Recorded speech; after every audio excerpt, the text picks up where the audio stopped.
Fechira 2020. En esta oportunidad estaremos con el waterpolo o el polo acuático, con una gran leyenda de esta disciplina, que es Joaquín Colet, entrenador del Club de Natación Sabadell y una leyenda en el deporte a nivel europeo. Él nos estará hablando sobre el diseño y el desarrollo del programa deportivo del waterpolo. Hola Joaquín, ¿cómo estás? Hola, buenos días. Muy bien. Vale, excelente. Los dejo contigo para que les transmita toda esa sabiduría. Muy bien.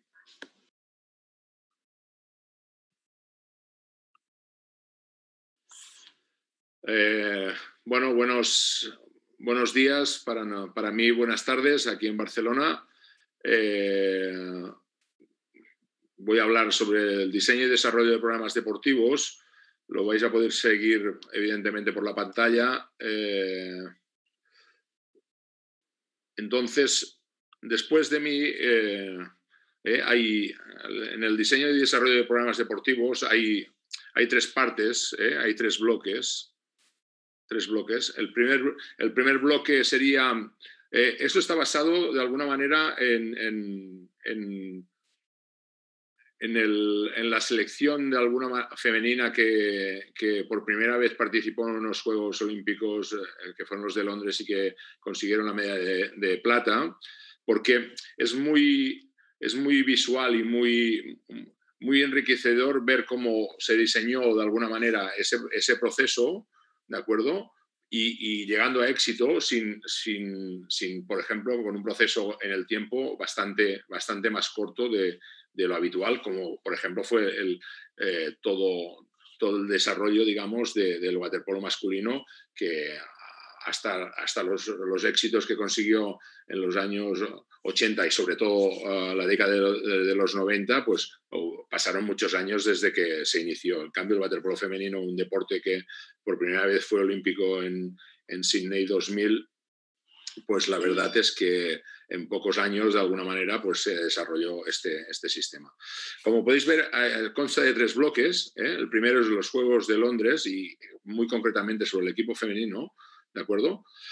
Pero este bloque no lo vamos a desarrollar, porque después viene David Martín, el seleccionador español, y él os va a hablar precisamente de la selección, y creo que eso va a quedar mucho mejor explicado y con lo que es el waterpolo masculino y la selección española, ¿de acuerdo? Y en cambio, los otros dos bloques, el bloque 2 y el bloque 3, sí creo que es lo más interesante para vosotros, para ver exactamente cómo se fue desarrollando todo este sistema, ¿de acuerdo?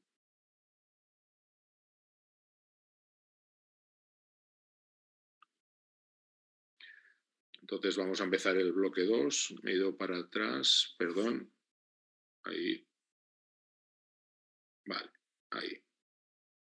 El bloque 2. ¿Ok? Primero, en el análisis, esto está basado sobre todo en el trabajo que hicimos en Federación Catalana, ¿de acuerdo? Y la incidencia que tenía en el waterpolo femenino, digamos, el waterpolo en cuanto a Federación Catalana, ¿no? Entonces se hizo la incidencia era esa, ¿no? De las 13 jugadoras que jugaron en los Juegos Olímpicos de Londres, 9 jugadoras pertenecían a jugadoras de la Federación Catalana, y 10 de esas 13 jugadoras, además, todas jugaban en clubes pertenecientes a la Federación Catalana. De las 18 jugadoras que estuvieron preseleccionadas para ir a los Juegos Olímpicos durante todos esos meses de preparación, 14 pertenecían a la Federación Catalana. El año anterior se celebró el Campeonato del Mundo Junior, en que España quedó campeona del mundo. De esas 13 jugadoras que fueron campeonas del mundo junior, 10 eran jugadoras de la Federación Catalana. Y del bronce, también el año anterior, del bronce juvenil que se consiguió en 2011, de las 13 jugadoras, 9 eran jugadoras catalanas. Entonces, vemos exactamente la importancia que tiene el waterpolo catalán en cuanto a jugadores y jugadoras, pero en este caso jugadoras, en cuanto a la composición de los equipos nacionales, ¿no? Entonces, en la Federación Catalana, en junto con lo que es la Generalitat de Cataluña, o sea, el gobierno autonómico y el Consell y el el Consejo de Deportes, digamos, de Cataluña, crearon un programa ARC no para el waterpolo, sino para la mayoría de deportes olímpicos. El programa ARC es alto rendimiento catalán, ¿de acuerdo? Y en el programa de waterpolo vamos a ver la evolución de este programa ARC también, sobre todo el inicio del programa en relación al waterpolo femenino y luego el periodo del programa ARC del 2008 al 2012, ¿no? Y el posterior, después de haber conseguido un éxito notable, pues cómo luego se mantuvo y se mejoró y se fue desarrollando más todo el programa ARC desde el 2012 al 2016, que terminó mi etapa como director técnico de la Federación Catalana, que precisamente quien me sustituyó a mí en ese cargo y durante un año antes de ser seleccionador fue David Martín, con lo cual fue continuador y mejoró aspectos que de alguna manera se podían mejorar en cuanto ya a los años que se habían desarrollado. ¿Okay? Mira, vamos a ver la evolución de ese programa, ¿no? El programa se inició en el 2001, hablamos de un éxito en 2012, pero realmente el programa del waterpolo femenino se inició en el año 2001. El programa era un programa tanto de la Federación Catalana como de la Real Federación Española, ¿de acuerdo? Y se desarrollaba en el CAR de Sant Cugat, ¿okay? En el Centro de Alto Rendimiento del CAR de Sant Cugat. Constaba de 18 jugadoras absolutas que de diferentes clubes, ¿de acuerdo? Y absolutas y juniors, perdón, 18 jugadoras absolutas y juniors de diferentes clubes catalanes, ¿ok? Y luego existía el programa de selección absoluta, un programa que evidentemente se iban concentrando pues varias veces al año y desarrollaban un pequeño programa. Así fue como se inició el programa ARC en el 2001. Vuelvo a repetir, una cuestión muy importante es que ahí el programa era Federación Catalana y Federación Española, ¿ok? Luego existía también el Centro de Tecnificación de Waterpolo Masculino, que no estaba en el Centro de Alto Rendimiento, sino en la residencia Joaquín Blume, en el Centro de Tecnificación de Joaquín Blume, y constaba de 18 o 20 jugadores cadetes y juveniles. O sea, había una diferencia bastante importante entre, en realidad, lo que era el programa femenino, en que eran 18 jugadoras y eran absolutas y juniors, con el del waterpolo masculino, que eran cadetes y juveniles, o sea, desde 15 a 18 años. Y era un programa de tecnificación. ¿Okay? Los aspectos que determinan el inicio del programa es bajo esta configuración, ¿no? La iniciación deportiva, la estructura competitiva y el alto rendimiento, los medios y la necesidad. ¿Okay? Bajo el programa, este conjunto entre Federación Catalana y Federación Española y aspejos de los centros de tecnificación masculinos, ¿de acuerdo? Que se crearon en la temporada 2004 y 2005, los centros de tecnificación femeninos en la Federación Madrileña y en la Federación Catalana. Pues tenemos jugadoras juveniles y juniors que preparan competiciones internacionales en categoría y potencian jugadoras jóvenes para la selección absoluta. Esos son un poquito el objetivo que tienen este programa. ¿Okay? ¿Qué sucede? La iniciación en el waterpolo femenino es casi nula, o sea, no existían escuelas y realmente muy pocos clubes trabajaban el waterpolo femenino, ¿no? Además, las jugadoras empezaban a competir cuando abandonaban otras disciplinas, generalmente, evidentemente, natación y nado sincronizado, con unos hábitos y unos valores que lo condicionaban, ¿no? Y además, con una cuestión, empezaban a una edad en que las fases críticas de aprendizaje de base ya habían pasado al entrar en este centro, ¿no? Porque al recordar que se inició con jugadoras de edad junior y absolutas, con lo cual no se podía incidir en esa fase que es fundamental para el desarrollo técnico del jugador o la jugadora, ¿no? El técnico que estaba al frente de ese programa, ¿de acuerdo? Era un técnico responsable, pero era part-time, o sea, no era a full-time. Es Jordi Valls, el entrenador que todavía sigue siendo el técnico responsable en Federación Catalana del waterpolo femenino y es el asistente de Miki Oka en la selección nacional, ¿ok? Pero claro, en ese momento él estaba en un club trabajando como entrenador y a part-time formaba parte como responsable del programa de tecnificación de Federación Catalana, ¿no? También había una falta de competencia y facilidad por la poca cantidad de jugadoras que existían. O sea, había muy pocas jugadoras. O sea, ahí era un grupito de 18 o 20, pero muy pocos clubes estaban desarrollándolo, con lo cual, pues esa falta de competencia también hace que sea dificultoso, ¿no? Y el centro de tecnificación sigue manteniendo vínculos con el grupo de la Federación Española, absoluto, pero no hay un feedback, ¿de acuerdo? Con el centro masculino, aunque es con otras edades, y además porque se encuentran separados. El centro de tecnificación femenino está en el centro de alto rendimiento, ¿ok? Y el centro de tecnificación masculino está en el centro Joaquín Blume, uno en Esplugas y el otro está en Sant Cugat, dos localidades diferentes incluso. Os explico un poquito el programa que con los 4 años anteriores, del 2008 al 2012, en los cambios que hubo. Desde el 2001 fue evolucionando, pero aquí hay un pequeño... es donde un pequeño punto, no un pequeño, el punto de inflexión de alguna manera para poder cambiar y desarrollar bueno, un nuevo programa y hacerlo mucho más exitoso de alguna manera.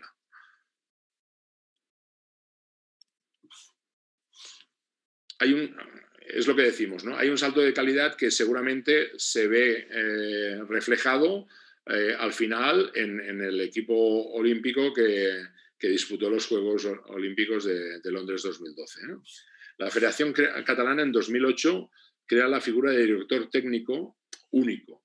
Hasta ese momento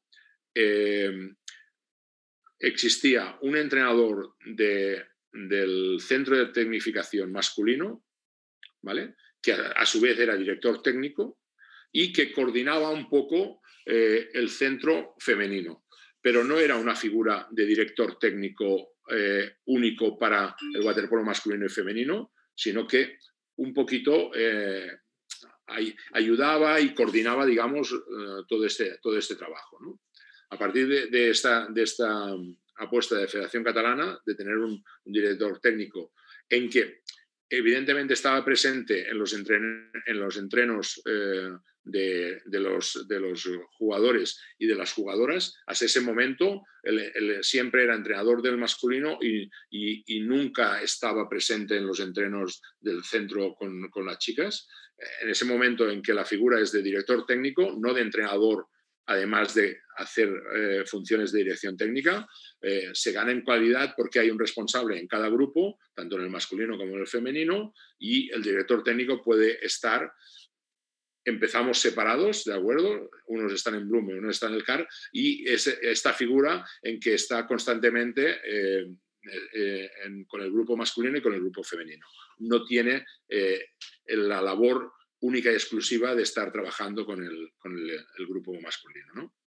Los objetivos del programa, de todas maneras, es, en un primer momento ya es centralizar los dos centros en un solo centro y que el centro de tecnificación de Blume, que empezó a funcionar con el equipo masculino en el año 89, ¿de acuerdo? Y que tiene unas medidas en cuanto a pileta, etcétera, etcétera, reducidas, pues pueda dar también un salto de calidad y unificarlos en el centro de alto rendimiento en Sant Cugat. Esto fue vital porque nos permitió optimizar los recursos humanos, ¿vale?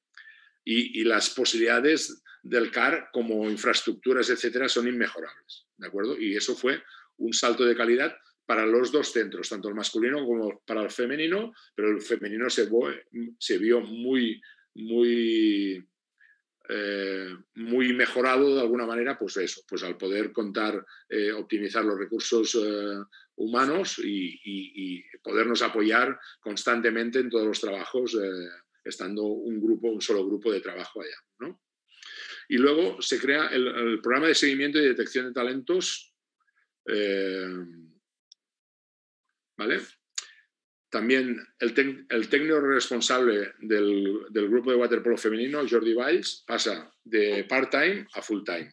Eso también es un salto cualitativo, porque hasta ese momento solo se realizaban entrenos una vez al día, eran por la mañana o al mediodía más o menos, y por las tardes entrenaban en sus clubes de origen, ¿no? En ese momento que ya las edades se vuelven se unifican en cuanto al masculino y al femenino, o sea, son chicas también de 15 a 18 años, pues bueno, eso es importante porque se empiezan a crear entrenamientos también por la tarde y además, al ser full time, dedica todo su esfuerzo de alguna manera también a visitar con ese seguimiento, visitar a diferentes clubes, etcétera, etcétera, ¿no? Y se empieza a generar la necesidad de crear estructuras competitivas femeninas, pero de base. O sea, hasta ese momento hay competición juvenil y absoluta, hay un pequeño grupo evidentemente, cadetes que empiezan a competir, pero pocos clubes, pero se empieza a crear la necesidad de que los clubs creen estructuras ya de base también más jóvenes y empiecen desde el inicio con escuelas de waterpolo, aunque a lo mejor en algunos clubes pues compagina la natación y el waterpolo, pero al crear la necesidad de una estructura deportiva, o sea, competitiva en cuanto a 14 y menos, y empezamos por ahí también a crear competición. Hasta ese momento los sub-14 eran mixtos, o sea, habían algunas chicas que evidentemente jugaban mixto con los chicos, pero en ese momento lo que se creó fue una competición en que equipos totalmente femeninos pues participaran en la competición, primero en la competición mixta, pero como equipo femenino, ¿de acuerdo? Y más para adelante ya creando competiciones separadas, masculinas y femeninas, ¿no? Dejando de lado ya una competición mixta, aunque en según qué clubes, si tenían una dificultad para poder crear un equipo femenino, pues bueno, pues seguían jugando mixto en la competición masculina, ¿de acuerdo? Muy importante también la interacción con los clubes para que participaran en estas competiciones, ¿no? Para intentar generar estos practicantes desde la detección, desde el inicio, como he dicho, y gestionar el ámbito directivo también. La figura esta, tanto de director técnico de las dos modalidades, o sea, no de las dos modalidades, perdón, tanto del femenino como del masculino, en una sola persona, más tener un técnico responsable a full time, hace que esa incidencia, tanto a directivos, responsables técnicos y los deportistas, pues esté todo mucho más controlado. ¿Okay? Como hemos dicho antes también, igualar los grupos de tecnificación en edades y número de jugadores. En el masculino, intentar trabajar en las áreas críticas, como hemos dicho, de aprendizaje técnico y de táctica individual, así como del perfil de jugadoras para el alto rendimiento, el alto nivel internacional. Lo que se busca muchas veces cuando se hace la selección de jugadores y jugadoras en los centros de tecnificación es con un perfil muy determinado. ¿Cuál es ese perfil? O sea, la mayoría de jugadores van a llegar al alto rendimiento, es decir, en sus clubes van a poder jugar la mayoría en los equipos senior, ¿no? Sobre todo en el equipo femeninos, en esas categorías, en esos momentos. Ahora ya empieza a ser más dificultoso, ¿de acuerdo? Pero, claro, el perfil del alto rendimiento, muchas veces, primero hemos dicho que no se podía elegir, porque había muy poca gente, a la que se crean todas esas estructuras.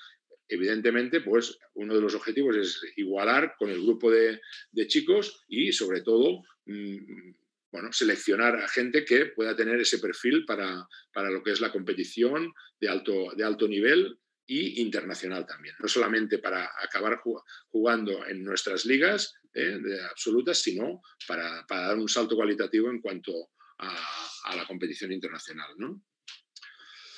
Mantener la interacción con la selección absoluta a nivel de técnicos responsables del programa femenino, eso es muy importante. O sea, al final los centros de tecnificación tienen que tener una interacción con las selecciones absolutas, con el seleccionador nacional, etcétera, muy importante, porque no pueden ir cada uno por su lado, ¿no? Ha de ser, evidentemente, dependen de organismos diferentes, etcétera, pero tiene que haber una interacción total.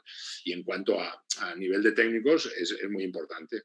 Durante esos años, normalmente los responsables técnicos, tanto del masculino como del femenino, formaban parte, pues, de las estructuras digamos, técnicas de la selección nacional, tanto femenina como masculina, ¿vale?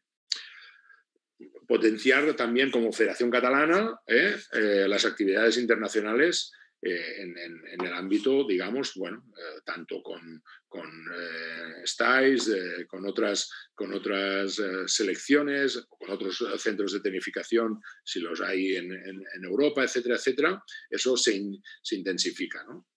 Y participar activamente en programas de formación de técnicos de base, que eso es fundamental. En ese momento se crearon unos cursos que se llaman CIATE, que es, bueno, eran un curso muy básico de waterpolo para técnicos que se iniciaban, ¿de acuerdo? Y se le llamó así, que eran, bueno, curso de iniciación a técnico deportivo, y también fue con la Escuela Catalana de Entrenadores que se crearon diferentes CIATES de diferentes deportes. Y entonces fue el primer, digamos, curso más o menos reglado, de alguna manera, que se creó Federación Catalana como técnicos de base.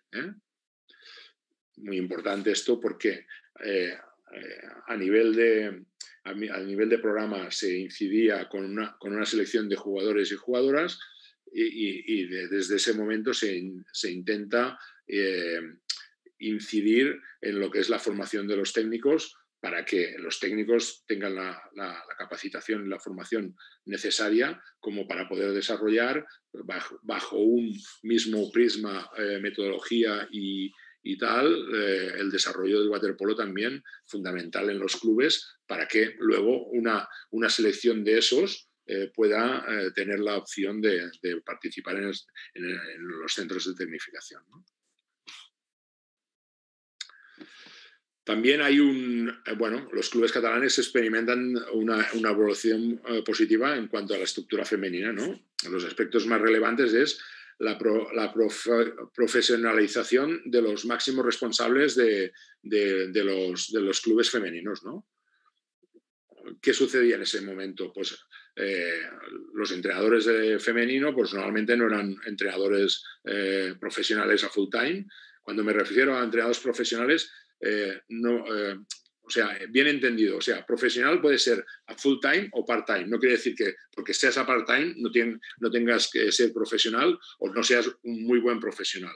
Pero sí que de alguna manera, cuando los responsables máximos son a full time, pues bueno, todo su empeño va hacia la mejora, evidentemente, de las estructuras y además del entrenamiento de las jugadoras en ese caso, ¿no?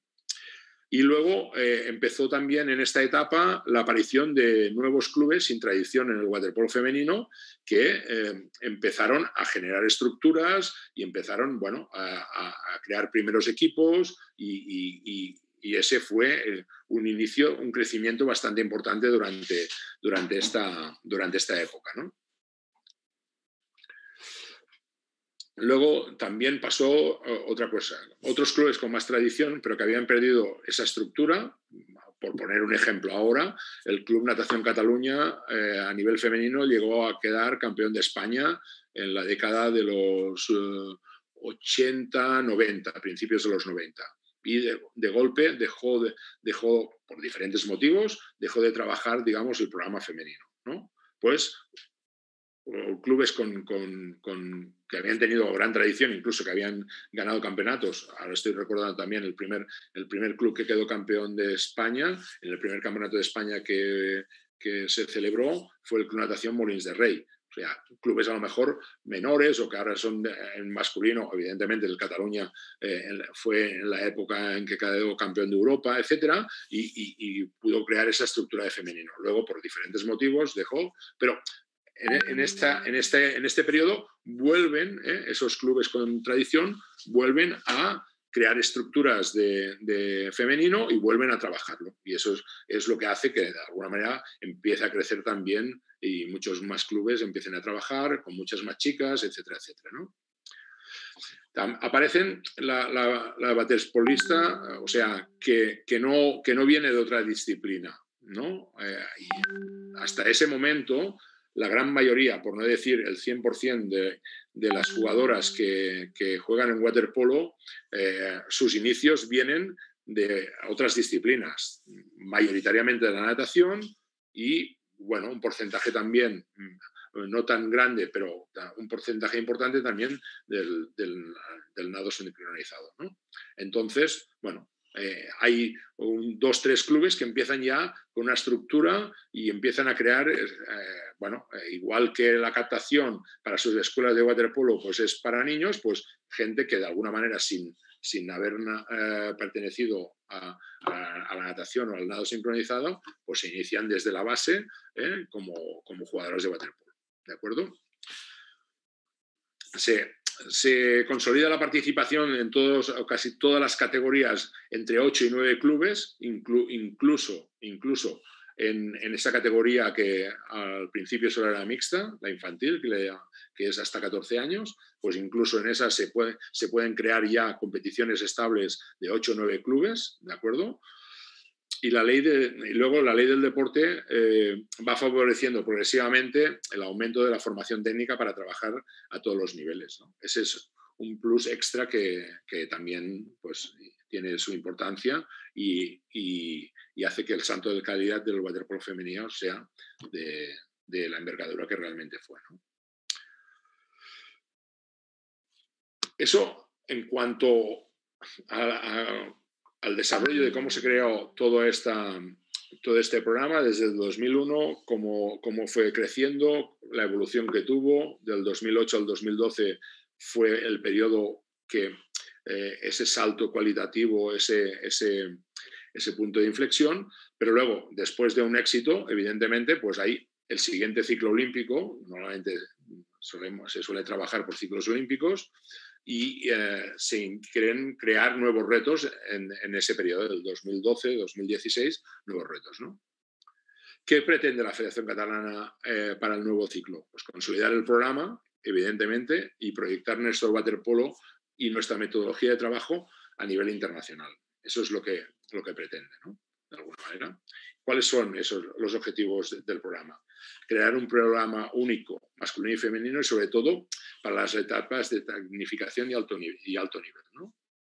Pues bueno, y consolidar la influencia de nuestros deportistas en las selecciones nacionales, tanto masculina como femenina, como hemos dicho al principio, con la incidencia que tuvieron, por ejemplo, en Londres, en cuanto a número de jugadores y jugadoras pertenecientes a la Federación Catalana y que hayan pasado por los centros de tecnificación en los equipos absolutos que vayan a participar en Juegos Olímpicos y en todas las competiciones internacionales pues que se vayan disputando año tras año.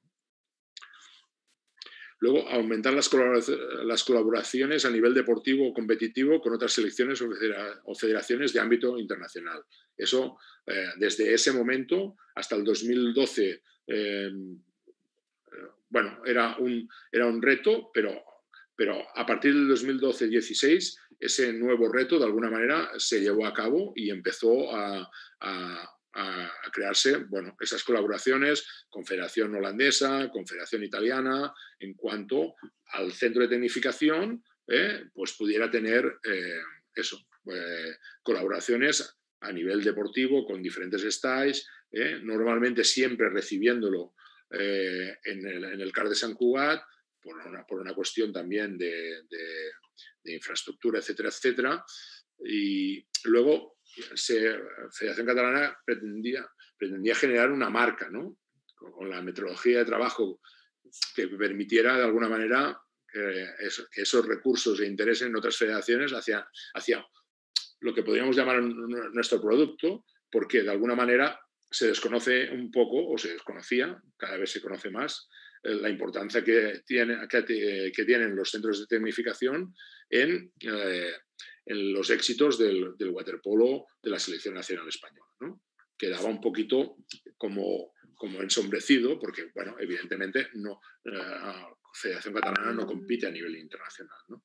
Y entonces la gente pues no lo conocía. Entonces, esa marca o como mínimo esa metodología de trabajo es lo que intenta la Federación Catalana, que se intente bueno, proyectar a lo que es el waterpolo internacional y que se conozca realmente el trabajo que se está realizando desde muchos años atrás y que sepan la incidencia real que tiene sobre los equipos nacionales, ¿no? ¿Qué nuevos retos? Pues evidentemente también mejorar los programas competitivos y adaptarlos a las necesidades de cada temporada para que sean compatibles con la detección de talentos hasta el alto nivel. O sea, que un tipo de competición sea bueno durante un periodo de 2, 3, 4 años no quiere decir que ese sistema de competición sea ya inamovible y que deba de perdurar para todos los años, sino que, bueno, en constante evolución hay que ver exactamente qué programa competitivo es el mejor y crearlo o mejorarlo o cambiar las cosas que sean factibles para que sigamos de alguna manera desde tanto la detección de talentos hasta el alto nivel, pues mejorando constantemente, que nuestras competiciones sean las mejores posibles. Yo puedo decir con orgullo, de alguna manera, primero porque he pertenecido a la estructura y fui parte, evidentemente, junto con muchos otros entrenadores, de ir creando estos programas competitivos, pero puedo decir con orgullo, pues bueno, que creo que la Federación Catalana, en cuanto a categorías de base, desde juveniles, o sea, sub-18 hasta los más pequeños, tiene, creo, sin dudarlo, las mejores competiciones, la mejor competición del mundo. No de Europa, no, la mejor competición del mundo. Porque es una competición que empieza en octubre, suele finalizar en junio, más luego el Campeonato de Cataluña, pero que suelen ser competiciones en que cada fin de semana, prácticamente cada fin de semana, hay competición y que hay varias divisiones y eso creo no hay ningún país que lo tenga. O sea, es una competición regional, ¿de acuerdo?, que tiene más nivel que cualquier otra competición a nivel nacional de categorías, porque entre otras cosas no lo suele haber. Quizá por la característica también de que el waterpolo en Cataluña además está en una zona muy, muy concentrada de Barcelona y las ciudades de alrededor. Y eso evidentemente lo facilita. Una competición nacional de categorías económicamente normalmente sería inviable, pero por ejemplo Italia, que también tiene una estructura muy grande y muy repartida en todo el país, pues claro, siempre hacen competiciones también regionales. Entonces, las competiciones regionales italianas, incluso a la mejor región puede ser Liguria, ¿no?, Génova y alrededores, en que hay mucha tradición y muchos clubes, pero no llega al potencial realmente de lo que son las competiciones las competiciones de ámbito de la Federación Catalana. Y si porque el país es pequeño, o porque también hay una concentración, o porque económicamente se lo pueden permitir, hay federaciones nacionales que tienen competiciones de categorías de todo el país, pues lo que es seguro es que no llegan a tener el nivel de alguna manera que tienen la competición de la Federación Catalana. Esa es la realidad. ¿Vale? Más cosas. Aumentar el número de clinics y jornadas técnicas de formación para entrenadores y extendernos a todos los niveles. Extender y aumentar el uso de nuevas tecnologías en relación al trabajo directo con los deportistas y también el diseño de material para mejorar las herramientas de entrenamiento.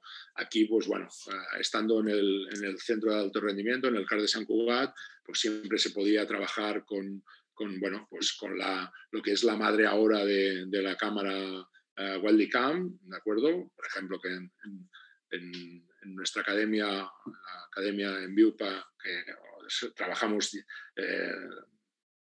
no diariamente, evidentemente, porque requiere de alguna manera de un entreno especial, pero sí semanalmente nuestros jugadores, por ejemplo, pues pueden utilizar pues, la madre de esa cámara, que es una cámara que está en el centro de alto rendimiento, que está ya para todas las disciplinas, pues empezar también a trabajar con estas nuevas tecnologías. No tanto nuevas tecnologías en cuanto al análisis del juego, que eso sería realmente para el alto rendimiento, que es fundamental, todo el trabajo de scouting, etcétera, etcétera, con selecciones nacionales, tanto de categorías como absoluta, sino a eso, ¿no? A herramientas técnicas para la mejora herramientas tecnológicas, perdón, para la mejora de la técnica y de la táctica individual y que los jugadores y jugadoras se puedan ver, y eso también fue un salto en cuanto a calidad y que en ese periodo fue el intentar extenderlo y aumentar, ¿no? Y luego atender a las necesidades que surjan a lo largo del ciclo y adaptarse a ellas con la máxima profesionalidad, ¿no? ¿Vale? Y luego aquí acabamos este bloque para que veáis todo este periodo que os he comentado. Ok, y empezaríamos el tercer bloque, ¿de acuerdo? Para que conozcáis un poquito más cuál es el proceso ese en cuanto a la selección de becas y cómo es el inicio de todo el programa de tecnificación de los centros de tecnificación de Federación Catalana, ¿no? Hay un proceso de selección, unas becas que otorga la Federación Catalana, ¿ok? Y aquí podemos ver un poquito cuál es el itinerario general del proceso, ¿no? Hay un seguimiento de los técnicos de la federación, ¿de acuerdo? De los responsables tanto de masculino como femenino, un seguimiento en los clubes, ¿de acuerdo? Luego, de este seguimiento se hacen unas concentraciones que se llaman de detección de talentos, que son los mejores jugadores de todos los clubes, de alguna manera, pues se concentran en el centro de alto rendimiento, un fin de semana, 2-3 días, y hay unas concentraciones. Luego, cada año, esto se hace en etapa infantil, 13-14 años, ¿ok? Luego, siempre hay un campeonato de España de federaciones territoriales y que se compite como selección catalana, selección de Madrid, Andalucía, etcétera, etcétera, las diferentes comunidades o federaciones territoriales. Entonces hay unas concentraciones también ya con lo que es la preselección de ese equipo infantil masculino y femenino, con lo cual se reduce también el número de jugadores y jugadoras que trabajan en esas concentraciones, y finalmente de esas concentraciones sale la selección catalana infantil que va a competir en el Campeonato de España, ¿no? Luego, después del Campeonato de España, hay un seguimiento también de la competición, evidentemente, de clubes, hay una valoración técnica y unas pruebas de selección, ¿vale? Y al final, a un número determinado, no hay un número determinado, no siempre es el mismo número, ¿vale? Pueden ser 5, pueden ser 4, pueden ser 6, depende de alguna manera del nivel de cada jornada, digamos, de cada año. No hay un número fijo determinado de becas, se le ofrece, hay una propuesta de beca, se le comunica al club y luego, pues si el club está de acuerdo, pues se le comunica a los padres de que la Federación Catalana pues, le ofrece una beca a su hijo o hija para entrar al centro de tecnificación. Este seguimiento se realiza cada temporada. Y además hay unos entrenos itinerantes con presencia de los entrenadores del equipo infantil del primer y segundo año. El técnico del club, siempre cuando hay el seguimiento, se intercambia información con el responsable técnico de la federación. Se va a los clubes también porque es importante también ver al jugador en su hábitat de entreno diario y su entorno, porque muchas veces, bueno, por la edad y por el carácter de chicos y chicas, que suele suceder que muchas veces le llamas a una concentración, lo ves en un entorno diferente al suyo y muchas veces, pues por diferentes motivos de carácter, pues puede que no lo veas de alguna manera desarrollar todo el potencial a lo mejor que pueda tener. Por eso es importante también verlo en su hábitat natural, con sus compañeros, sus compañeras, su entrenador, en su piscina, etcétera, etcétera, ¿no? Y luego también se creó un programa de test que se le llama Waterfit, ¿de acuerdo? Y en ese programa lo que se pide es que a todos los componentes, todos los jugadores y jugadoras de esas edades, ¿de acuerdo?, se le haga en el club, pasen esa batería de test, ¿de acuerdo? Con lo cual así también se tienen unos datos de todos los jugadores y jugadoras de todo el territorio, en cuanto a unos test, a una batería de test que se idearon, ¿no? ¿Vale? El programa Waterfit, bueno, ahí contrastamos los datos recogidos a nivel presencial también, porque a nivel de selección con los grupos de detección de talentos, que las concentraciones, ¿de acuerdo?, también se hace a ese grupo. Aunque lo han hecho en el club, se hace con lo que diríamos, lo que es la selección de esa edad y de esa categoría, ¿ok? Por tanto, es una aportación directa del grupo de federación y luego la aportación a todos los clubes, ¿no? Y se puede comparar además, pues, las medias de lo que sería esa selección de edades con la media a lo mejor, de tu equipo, de saber cómo estás de alguna manera, en cuanto a medias de esa batería de test, ¿ok? ¿Vale? El Waterfit, los protocolos de las pruebas, fijaros, ahora, como todas las cosas, esta batería, yo os pongo aquí los protocolos de las pruebas de la versión del 2009, porque fue cuando se inició, ¿ok? Y cuando se acabó de desarrollar, esto se empezó a desarrollar en el periodo anterior a que yo fuera director técnico de la Federación Catalana, y el que lo empezó a desarrollar fue Betu Fernández, ¿de acuerdo? Se quedó allá como unos protocolos que acabaron de ponerse en marcha y de acabar de cerrar, digamos, el programa en esa época que hablábamos de 2008-2012, y luego ha evolucionado un poco porque, bueno, se han ido viendo que había a lo mejor algunas pruebas pues que no eran muy... con un estudio que hizo Yurema Sabio, colaboradora mía en Federación Catalana, para su doctorado, pues se vio que alguno de los test, pues bueno, no tenían una incidencia real y entonces, pues bueno, se empezaron a cambiar, ¿ok? Hay unos test, digamos, antropométricos de peso, altura, envergadura, diámetro biacromial, la palma de la mano, luego unos de natación, 25 crawl, 100 crawl, 400 crawl, 20 minutos de nado continuo de crawl, de desplazamientos, 18 metros en zigzag, conducción de 15 metros de balón, desplazamientos más altos, salto vertical, 6 veces tocar escuadras, 30 segundos de escuadra a escuadra. Luego, unos que no eran tan objetivos porque es de pases y lanzamientos con bote a la primera, de recepción y con finta. Esto, claro, no es tan evaluable y muchas veces desde cuando se hacían el test cada entrenador en su club, pues bueno, la valoración pues no es tan objetiva muchas veces como una filmación, etcétera, pero se empezó a hacer así. ¿Vale? Y luego estilos de mariposa para los porteros, 50 mariposa y 200 brazo. ¿Okay? Esta es la batería de test en que lo pasaban tanto la selección catalana, la preselección catalana, como además todos los jugadores y jugadoras de todos los clubes de Cataluña. ¿Okay? ¿Cuál es el proceso de tecnificación? Bueno, pues eso. Desde los 14 a los 18 años, estas dos categorías, 14 y 18 años, cadete juvenil, y normalmente son 4 años de trabajo.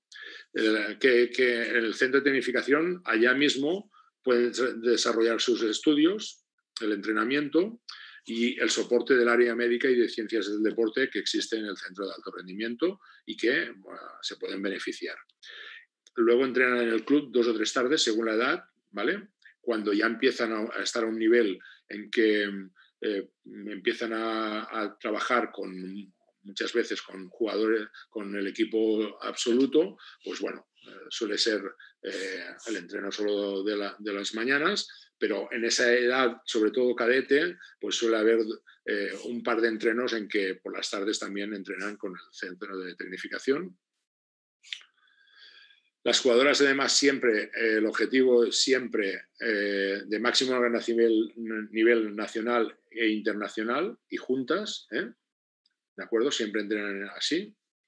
Y existen entrenamientos y concentraciones de seguimiento para algunas jugadoras que no están dentro del proyecto, o sea, que no están dentro del centro. O sea, no nos olvidamos tampoco del resto de jugadores o jugadoras, sino que pueden tener una muy buena evolución trabajando en sus clubes y entonces siempre hay esos entrenamientos y concentraciones junto con los jugadores y jugadoras que están en el centro, todos juntos, pues esos entrenamientos para ver realmente un grupo más numeroso, cuál es la evolución, etcétera, etcétera, ¿no?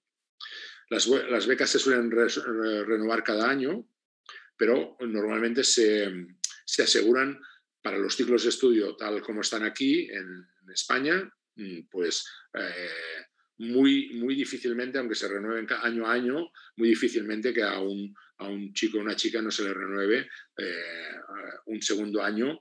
¿Por qué? Porque también se prioriza que no haya un cambio de un centro de estudios y asegurar el ciclo de estudios los 2 primeros años que terminan la educación obligatoria hasta los 16 y luego, evidentemente, el bachillerato, pues un ciclo más de 2 años. ¿Okay?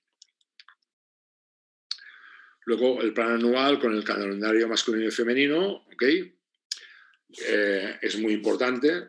Volviendo aquí, en el plan anual, de alguna manera, también es muy importante también el calendario que desde la federación se ejerce de alguna manera y se lleva a cabo precisamente para poder combinar esas concentraciones, etcétera, con lo que es la competición, digamos, de club, en que prácticamente es semanal. Entonces, ahí pues se dejan unos huecos, unas ventanas para las concentraciones, etcétera, etcétera, para que todo de alguna manera pues pueda cuadrar y siempre, siempre pensando en el objetivo, en que la mejora en la competición semanal, pero también con el objetivo en que en verano van a llegar pues las competiciones internacionales de categorías y que el trabajo, digamos, durante todo el año sea con un objetivo de mejora y siempre pensando en el alto rendimiento y pensando evidentemente pues en el waterpolo internacional y en el nivel que te exige de alguna manera pues el waterpolo internacional, tanto si son campeonatos de Europa como si son campeonatos del mundo, ¿no? Y luego, las bases de la programación siempre son el entrenamiento integrado, que esto da para, evidentemente, un curso, etcétera, etcétera, y el entrenamiento y la distribución de cargas, ¿de acuerdo? Y yo aquí os explico de alguna manera la composición de lo que es el programa, ¿vale? Y las bases de la programación del entrenamiento, ¿ok? Y aquí un pequeño así cuadro del entrenamiento integrado en cuanto al tipo de entrenamiento y cómo se desarrolla en los centros de tecnificación, ¿no? El entrenamiento estructural, que generalmente se trabaja en seco, trabajo en sala de musculación, que es la construcción muscular y bases para generar esfuerzos específicos de alta intensidad y aumentar la masa muscular y mejorar el IMC, ¿no? Luego el trabajo funcional, general, en agua, ¿ok? Las zonas de trabajo buscando la carga óptima, desarrollo muscular inespecífico, mejora de las diferentes capacidades vinculadas a la técnica de base, las transferencias, trabajo dirigido, ¿no? Ejercicios de fuerza vinculados a elementos técnico-tácticos, en cuanto a elementos específicos vinculados al gesto competitivo concreto, toma de decisiones sencillas sobre uno o muy pocos estímulos donde la prioridad es el desarrollo de la fuerza específica, y el trabajo, perdón, ¿vale? Y el trabajo específico, ¿vale? Las tareas simulantes de preferenciales, ¿no? La fase de juego dificultadas, con implementos, normas para llevar al máximo exigencia físico-técnica o de tomas de decisión y combinadas, ¿no? Esto sería, de alguna manera, lo que englobaría las bases del entrenamiento, y en lo que está cimentado, digamos, en la metodología de entrenamiento de los centros de tecnificación, que gracias también a la formación y capacitación de los entrenadores, base en una misma filosofía y metodología, pues lo que se ha pretendido hacer es extenderlo de alguna manera a todos los clubes, y que los técnicos, pues de alguna manera tengan las herramientas para poderlo trabajar, con sus limitaciones, evidentemente, porque en los clubes pues muchas veces hay unas limitaciones, ¿de acuerdo? Pero siempre bajo una misma filosofía y metodología, porque así es la manera de que el waterpolo en general de una zona, de una región o de un país, pues crezca desde la base, con los clubes, con la formación de las escuelas, etcétera, etcétera, la formación de los técnicos, y que de alguna manera pues todos remen hacia un mismo objetivo, aunque uno muy concreto, que es el suyo en su ámbito, en su club, etcétera, etcétera, pero que al final el crecimiento de los entrenadores y de los clubes y de los jugadores va en el bien, digamos, el bien y el objetivo común del waterpolo. En este caso, en el waterpolo catalán, que tiene la incidencia directa, como he intentado explicaros, en cuanto a lo que es el waterpolo al más alto nivel, y que lo desarrolla, y lo podemos ver en los centros en las selecciones nacionales. ¿De acuerdo? Muy bien, pues por mi parte eso es todo. ¿De acuerdo? Ahora pasaríamos a cualquier duda, cualquier pregunta que tengáis, pues yo, si os la puedo resolver, pues os la contestaré, y con la máxima humildad.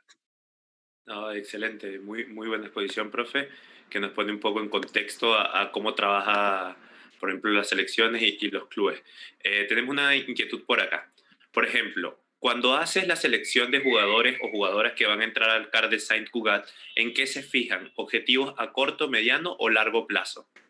No, me parece que lo he comentado. O sea, lo que se busca son jugadores y jugadoras con perfil para el waterpolo internacional de máximo nivel. O sea, el objetivo es intentar crear jugadores para las selecciones nacionales absolutas, masculina y femenina. Ese es el perfil, de alguna manera, ¿no? El alto rendimiento también, evidentemente, en nuestras ligas, la competición de división de honor, etcétera, etcétera, también es alto rendimiento, pero siempre se busca perfiles de jugadores y jugadoras que puedan competir al máximo nivel, o sea, no es a corto ni a medio plazo, sino es a largo plazo. Lo que pasa es que incidimos en 4 años de trabajo, y que cuando terminan esos 4 años todavía hay etapas por quemar, y seguramente la mayoría no habrán llegado a la selección absoluta. Más en este momento. En el waterpolo femenino, cuando hablábamos del periodo 2008-2012, sí que era factible, porque el equipo que quedó campeón del mundo junior, muchas de esas jugadoras fueron el año siguiente con la selección absoluta a los Juegos Olímpicos, pero ahora en este momento que ya ha evolucionado, han pasado 8 años desde Londres y desde que se inició, pues 12 años, etcétera, etcétera, y en el masculino, que ya era un nivel mucho más elevado, pues siempre a largo plazo con ese perfil. Muy bien. ¿Hay colaboraciones entre los clubes? La colaboración es total. Por ejemplo, se hacen reuniones para informar a los entrenadores, explicar el proceso de becados de alto rendimiento, o cada quien trabaja de forma independiente. A ver, como los jugadores que están en el centro siempre pertenecen a diferentes clubes y muchos clubes diversos, y no todos, evidentemente, son de clubes punteros a nivel absoluto. Uno de los grandes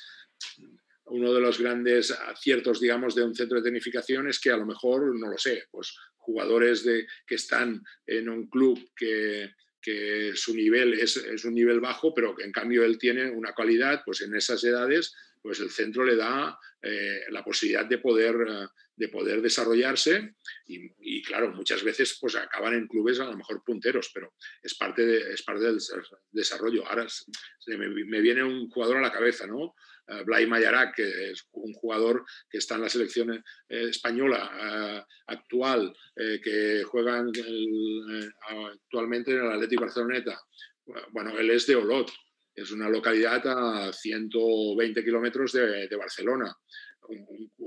Su club un club con tradición, pero con un nivel determinado pues bajo. Estuvo en cierta época estuvo en primera división, etcétera, ahora está en divisiones catalanas. Bueno, pues ese jugador estuvo en el centro, etcétera, etcétera, y ha podido desarrollarse y de alguna manera pues bueno, ser un jugador de alto nivel, ¿no? Entonces, claro que hay un feedback, evidentemente, entre lo que es el centro de tecnificación y los clubes que tienen esos jugadores. Y luego, a través de la formación de entrenadores, lo que se pretende es justamente que todos los entrenadores tengan esa base teórico-práctica para poder desarrollar sus programas en el club, evidentemente, y también pues con charlas, etcétera. Pero sobre todo es eso, incidiendo en los jugadores directamente y luego en la formación de entrenadores. Vale, pasamos por acá a otra pregunta de Chile. ¿De qué forma trabajaron con los clubes para incentivar la participación de mujeres a temprana edad? Bueno, primero, como hemos dicho, ¿no? A la federación, primero hay clubes que ya tuvieron un poquito la tradición y que tenían muy buen nivel a nivel absoluto y que poco a poco, pues bueno, claro, fueron buscando chicas de su propia cantera para poderlo hacer. Pero a la que el centro de tecnificación fue a unas edades que se ajustaban a la misma edad del masculino, incidíamos más abajo. Entonces, cuando ya empezaron a haber equipos cadetes, entonces, bueno, habían chicas que empezaban en categoría infantil, en el mixto. Entonces, bueno, ese seguimiento que se hacía en los clubes, pues tienes 2 chicas, ¿y por qué no creas un equipo? ¿Y por qué tal? Etcétera, se fue incentivando. Eso siempre conlleva a gente que no lo ve bien, que lo ve de otra manera, etcétera. Y, por ejemplo, una manera de incentivarlo fue que, como en categoría infantil, hasta 14 años, participan en la Liga Catalana, participan muchos clubes, no sé, 20 y tantos clubes, pues claro, se hacían unos grupos y de cada grupo al final se hacían pues bueno, unas liguillas de a lo mejor de los 8 mejores y del 9 al 16, del 17 al 24, etcétera, etcétera. Entonces, por ejemplo, a quien creaba un equipo femenino entero femenino, ¿de acuerdo? Pues